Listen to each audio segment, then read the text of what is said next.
Okay, how do you prepare to race optimally if the stars are not aligned? Now, I got a great comment yesterday, and I'm getting a lot of great comments recently. And if you have the question, the chances are other people have got the question as well. And therefore, I'll make a video about it. Hey mate, stumbled upon your channel, wondering if I could pick your brains with a question. My A races are both at the end of October. Unfortunately, how the calendar has worked out, they're a week apart from each other.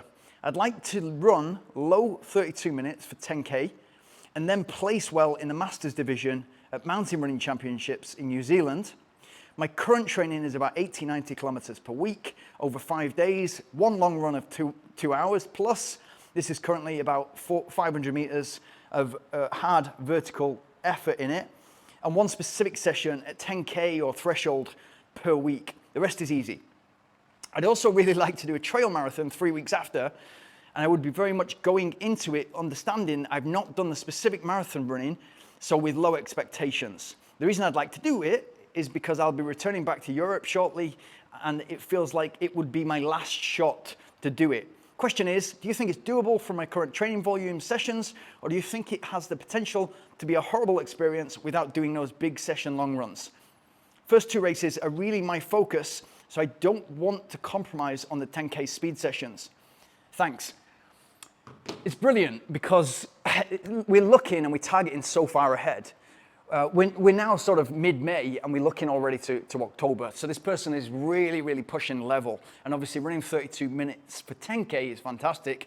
Then trying to do the mountain run, which is also 10K. I asked him, and it's a 10K mountain run with 400 meters up and down. And then 3 weeks later, he wants to do a trail marathon as well. But is the training so far that he's doing 80 to 90 kilometers a week with a 2-hour long run, is that enough? Now, I love this comment, and part of the reason I love it is because he's planning so far ahead. He really wants to do it. It means a lot to him. He really wants to do well in these 3 races, and he's not just trying to do the first 2. He wants to do well in that 3rd as well. I asked him about the distance for the mountain run, and it's 10K as well with 400 meters up and down. But the reason I sort of laughed when I got this comment is because he can probably answer this question himself. He has answered this question himself, I'm sure. You can kind of sit down, list the pros and cons, the risk versus reward. You'd probably say that you need to prioritize. And if you're prioritizing 3 races in a row, you're probably going to go hard on the first. And if it's 10K flat, and he's done the threshold training, he's done the 10K training, and by threshold training, I'm assuming that he means sort of like intervals at 10K pace and faster so that that 10K feels comfortable. That's going to set him up nicely for the mountain run as well. What he then needs to tweak to be able to hit all 3 of these really well and improve the first 2, which is hopefully what I can give him here, is that long run has got to be, you've got to see that as your second opportunity to have super compensation, to receive super compensation.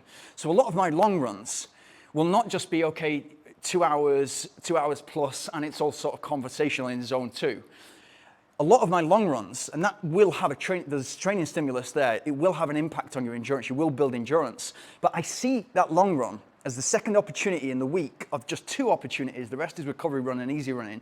I see that as an opportunity to improve my overall running, and specifically the race pace that I'm trying to run for. So as I said on a video the other day, if I'm going out there and running a marathon session and it's 25K long run, I want to run the first 5K at marathon pace and 20% slower. I want to run the middle section of 15K at marathon pace, which should be quite comfortable for you, especially if you're well down into the weeks in your training schedule. It should be quite comfortable for you. And then the last 5K, marathon pace, again, 10% or 20% slower. So everything's relative to the biomechanics, to the pace that you're trying to run in a marathon. But that middle section gets progressively longer as the weeks pass, which will do 2 things for you. And I'll come onto a variation for the 10K in a second. But as that gets longer, it's giving you more time at marathon pace. So that will make your marathon pace feel a lot more comfortable on race day. If it's a mountain marathon, which it is, it's a trail marathon that he's training for, you want that long run to be on a similar type of undulating course that you're going to be running. You want to make everything, all the variables, you want to keep as tight as possible. So you want to have that ideally on the course or on something very, very similar. That's going to set you up for success. The way that you can change this so that it's feeding nicely into the 10K as well. And a good 10K runner is a good marathon runner. It just needs the endurance. The fact that he's doing 2 hours plus long runs he's already setting him up for success in the trail marathon together with the 10K pace. He will be able to push it, and often 10K runners surprise themselves because they will have been doing a 2 hour plus run, long run, but it will have all been in zone 2.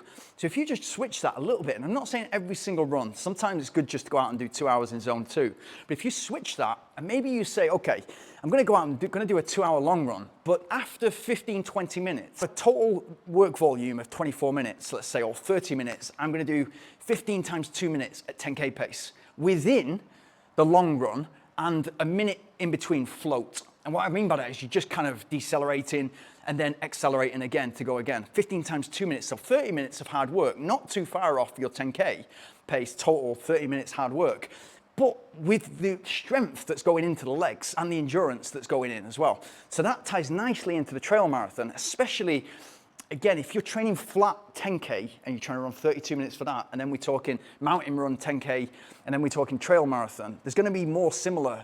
There's similarities between all three, but there's going to be similarities between the mountain run 10K and the trail marathon. And so if we're training on that course for both of those courses or something very, very similar, then we can judge it on effort, not on pace.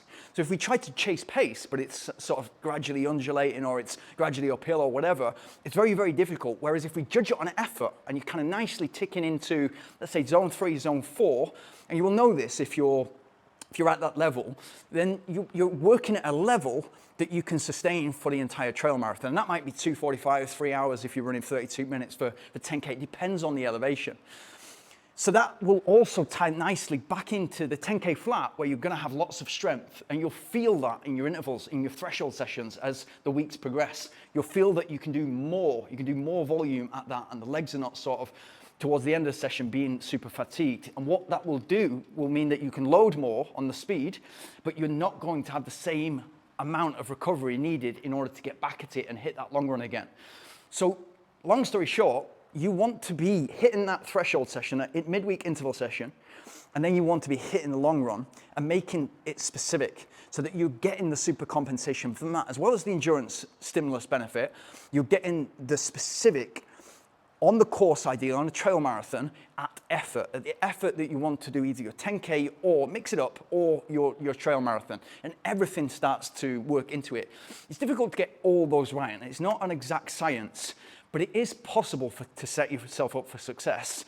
What you obviously want to be careful of, if you go too hard on that first 10K and you're still hobbling around a couple of days later, you're going to be on the back foot to hit that second mountain run. And then your competitive instinct is going to kick in, but you don't have the body recovered well enough to go again.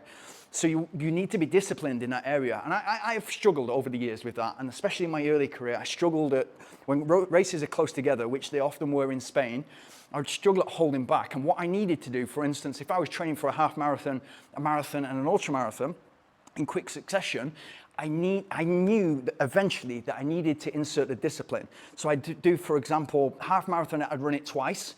And so that would put me in the mentality that you're not racing this. You're not trying to get on the podium or win the race. You're trying to hold, let's say, 340 per kilometer, which ties nicely into my 220 marathon target, which then ties nicely, 340, ties nicely into my 100K pace. And so that would work really well. And then for the marathon, it was like, let's make a 240 marathon or 235 marathon feel as easy as possible. So it's not a 220 marathon all out, which is going to take me 3 to 4, 5 weeks to recover from. I want to feel like I can do 235 or 240 easy enough so that I can get up and run the next day. Now, I'm not going to get up and run the next day. I'm going to recover the next day and treat my body really well, which I can come on to that recovery in between those races in another video. But treat your body really well and realize that that's a big training stimulus, and that you would then, if you can absorb that and then go into the next week and you've got another race, you can then hit it hard again. And so you're kind of in almost like an elongated taper, but you're keeping your legs fresh with races. Good luck. And if there's any part of that, it's quite complex, but if there's, and as I said, there's not an exact science to this, and you've got to listen to your body and you've got to be disciplined. But if I've not explained anything perfectly or in the right way, and there's still questions, let me know in the comments below. And if you're in a similar situation as well, again, comment below.